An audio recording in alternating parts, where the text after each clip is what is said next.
श्रीपृथुवाच महत्फलं त्वया प्रोक्तं मुने कार्तिकमाघयो तयो स्नान विधिं सम्यग् नियमानपि नो वद उद्यापनं विधिं चैव यावद् वक्तुम् अर्हसि। नारदुवाच त्वं विष्णोरंश संभूतो नाज्ञतं विद्यते तव। जब भगवान अपने मुखारविंद से कार्तिक और माघ महीना का वर्णन किया तो राजा पृथु नारद जी से पूछते हैं कि हे नारद जी, आपने कार्तिक और माघ मास का विस्तृत फल कहा, अब इसकी विधिवत स्नान की विधि, नियम और उद्यापन की विधि भी आप हमसे कहिए। नारद जी ने कहा कि आप विष्णु भगवान के अंश से उत्पन्न है, क्योंकि ईश्वर अंश जीव अविनाशी, अतएव यह बात आपको मालूम ही है। तथापि मैं यथोक्त विवरण आपसे कहता हूँ, सावधान होकर सुनिए। आश्विन मास की शुक्ल पक्ष की एकादशी से सावधान होकर कार्तिक मास का व्रत करना आरंभ करना चाहिए।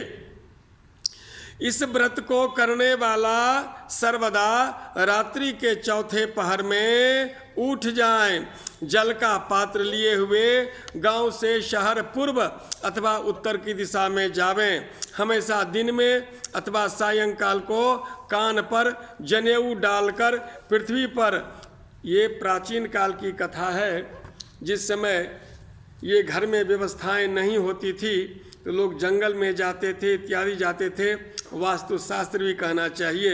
आजकल तो सब व्यवस्था घर में ही है। ये शौच क्रिया के बारे में बता रहे हैं। व्रती को हमेशा शौच का नियम होना चाहिए। खैर, जो कुछ अपने घर में ही शौच क्रिया के बाद जो मूत्र यंत्र इत्यादि होते हैं उसे स्वच्छ पूर्वक साफ करना चाहिए और कुल्ला करना चाहिए, क्योंकि कुल्ला एक बार दो बार नहीं 12 बार कुल्ला कहा गया है। अगर एक बार कुल्ला करने से आपका मुख तो दांत तो पवित्र होगा, अगर आप 12 बार कुल्ला करते हैं तो अंतःकरण से चित्त आपका वो भी शुद्ध हो जाएगा। इस तरह से शौच क्रिया से निवृत्ति होना चाहिए। आगे कहते हैं, ये शौच विधि गृहस्थों के लिए कही गई है, ब्रह्मचारियों के लिए इससे दूना और सन्यासियों के लिए इससे और अधिक दूना कहा गया है। जो मनुष्य मुख शुद्धि नहीं करता उसके सब मंत्र निष्फल हो जाते हैं, इसलिए दंत धावन निश्चित रूप से करना चाहिए। प्राचीन जमाने में लोग दातुन करते थे, आजकल ब्रश करते हैं। दातुन का भी जो नियम था, जो दुधारू वृक्ष होता था उससे दातुन किया करते थे, कटेला वृक्ष इसमें निषेध था। आजकल भी हम लोग जो ब्रश लेते हैं, भली बात उस ब्रश को देख लेना चाहिए, जो सॉफ्ट है या कड़ा है। हमेशा नॉर्मल जो सॉफ्ट ब्रश हो उसी का ग्रहण करना चाहिए। जो हम केमिकल का पेस्ट लेते हैं उसे भी हमें देखना चाहिए, जो सुंदर हो, जो आयुर्वेद टाइप का हो, जिसमें हमारी मुख की शुद्धता हो, उस तरह का लेना चाहिए। आजकल तो न जाने किस किस चीज़ से बनाते हैं। चलिए, इसको देख सुन के कर लेना चाहिए, क्या करना चाहिए नहीं करना चाहिए ये आप लोग भी जानते हैं। आगे कहते हैं, प्रतिपदा, अमावस्या, नवमी, छठ, रविवार, चंद्र तथा सूर्य ग्रहण काल में दंत धावन नहीं करना चाहिए। ये सब बातें होनी चाहिए।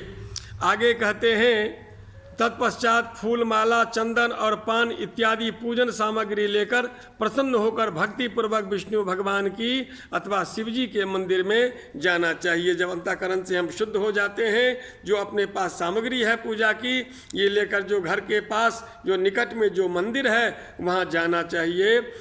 स्नान इत्यादि से निवृत्त होने के बाद वहाँ देवताओं को अर्घ्य, आचमनी आदि वस्तुओं से अलग अलग पूजन कर प्रार्थना तथा प्रणाम कर नृत्य गीत आदि का मंगल कृत्य करना चाहिए। कहते हैं, मंदिर में जाने जप कीजिए, तप कीजिए, भजन कीजिए, नृत्य कीजिए। भगवान के नृत्य करने से कितना फायदा होता है, भगवान के नाम से नाचने से कितना फायदा होता है, आइए हम लोग श्रवण करते हैं। एक बार नारद जी प्रश्न करते हैं, जो भगवान आप कहाँ रहते हो? तो भगवान कहते हैं, न हम बसामि वैकुंठे योगिनां हृदयेन च मद्भक्ता यत्र गायन्ति तत्र तिष्ठामि नारदः। कितना बढ़िया भगवान ने कहा, जो प्रसन्न पूर्वक मेरे नाम से जो कीर्तन करते हैं, भजन करते हैं, मैं तो उन्हीं के पास रहता हूँ। आप लोग भी कई कहानी कथा सुन चुके हैं, जहाँ पर राम की कथा होती है वहाँ हनुमान किसी न किसी रूप में आकर बैठ ही जाते हैं। तो भगवान को देखने की शक्ति आप में हम में नहीं है, लेकिन भगवान आते हैं, भगवान देखते हैं, भगवान सुनते हैं। क्योंकि बिनु पग चालहि सुनहि बिनु काना, कर बिनु करम करहि विधि नाना, आनन रहिता सकल रस भोगी, बिनु वाणी बक्ता बर जोगी। बिना पैर के चलते हैं, बिना कान के सुनते हैं, बिना हाथ के सभी काम वही करते हैं, बिना वाणी का बोलने वाले भी भगवान ही हैं। ऐसे भगवान का कीर्तन इत्यादि हम लोगों को करना चाहिए। जो मूर्ख पुराणों की कथा तथा मेरे भक्तों का कीर्तन सुनकर उसकी निंदा करते हैं, वे मेरे शत्रु के समान होते हैं, ऐसे भगवान कहते हैं। शीरीष, धतूरा, गिरजा, चमेली, केसर, कंदार, मंदार, कतईल के फूल और अक्षतों से विष्णु भगवान की पूजा नहीं करनी चाहिए। अड़हुल, कुंद, शिरीष, जूही, मालती, केवड़ा के पुष्पों से शिव जी का पूजन नहीं करना चाहिए। लक्ष्मी की अभिलाषा करने वाले पुरुष को चाहिए कि तुलसी पत्र से गणेश की, दुर्वा से दुर्गा जी की, अगस्त के फूल से सूर्य नारायण की पूजा न करें। जिन देवताओं के लिए पूजा में जो फूल निर्दिष्ट है उन्हीं से उनका पूजन करें। इस प्रकार पूजन समाप्ति करने के पश्चात देवाधिदेव विष्णु भगवान से क्षमा प्रार्थना कर लेना चाहिए। हे सुरेश्वर, हे देव, मेरे पास न तो मंत्र है, न तंत्र है, न क्रिया है, भक्ति से भी मैं हीन हूँ। जो कुछ भी आपकी पूजा में मैंने लाया वो हमारी पूजा को आप स्वीकार कीजिए, पूर्ण कीजिए।